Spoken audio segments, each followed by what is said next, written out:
Сиқырлы қасық ертегісі.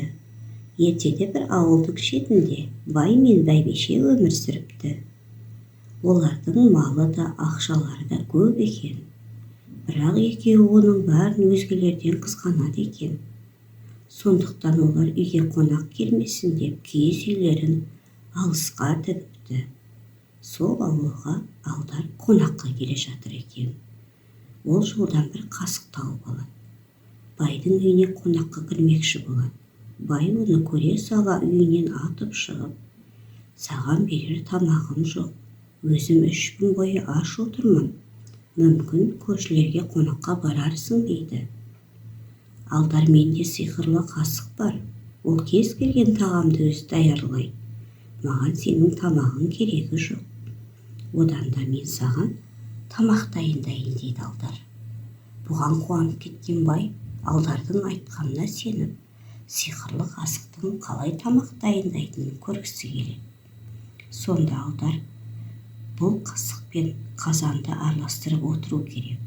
Сонда ол тамақтың бәрін өзі істейді дейді.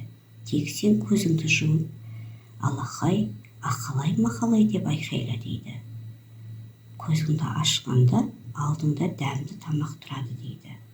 Солай бай көзін жұмып тұрғанда, Алдар оның бәйбішесіне барып, «Бәйбіше, бай саған ет пен май берсін деп бұйырды» дейді. «Кәне алып кел» дейді. Солай байдың әйелі ет пен майды береді.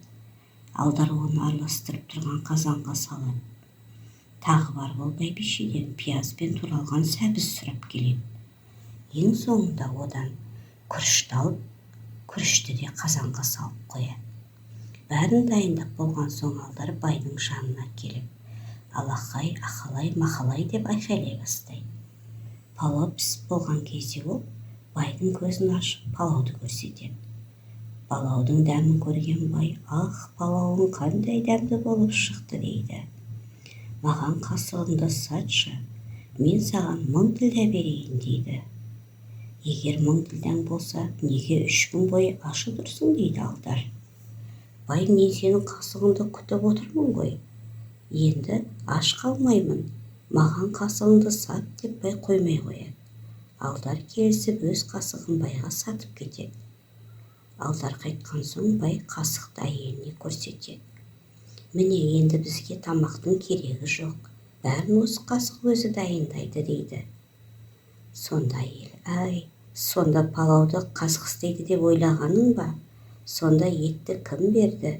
Сәбізді кім турады? Сен көзіңді жұмып отырғанда Алдар сен бұйырды деп азық-түліктің бәрін сұрап алды. Оның сиқыры сол.